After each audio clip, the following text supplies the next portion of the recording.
હા પણ ભૂરાબા આ વખત થોડી તકલીફ થઈ જશે 2-3 મહિનો એટલે હું તકલીફ કેટલી તકલીફો મારે વેઠવી કે તારી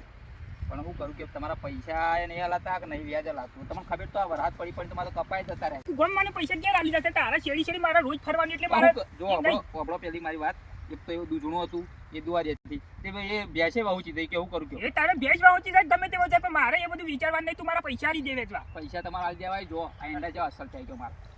ક્યાંક નહીં ત્યાં એંડા તો હારા છે મારો બારો હારી છે હા અને આ એંડા વેચ્યો એટલે પહેલું જો બિલ આવશે ને એવું સીધું તમને આવીને આલી જાય ભાઈ સાચું કે છે સાચું કહું ભાઈ વિશ્વાસ રાખો આટલા ટાઈમથી તમે વિશ્વાસ કર્યો નહીં કર્યું અમે વાયદા ના બતાવ તો મારે શેરી ના ફરવું પડે તારા વાયદા ના બતાવો ભૂરાબા આ તો મને થોડી તકલીફ આવી હતી ને તમારા પૈસા ઘેર ના આવી જાવ કે વાત સાચી છે પણ આખું ગમ ઘેર આલી જાય તું એક તો મારા તા શેરી ફરવાનું મારે થોડી તકલીફ હોય તો જ ના આવ્યો કયો મારા પર વિશ્વાસ રાખો બીજું કહું તને ખબર છે પેલા કરશનભાઈ મારપાંજી કેટલા વેચવા લીધા હતા છું હું વેચ અંગાતી લઉં છું આમ એક ટકો કરી અને મારે આ વખતે તકલીફ આવી ને આટલા વર્ષથી તકલીફ આવી ગયો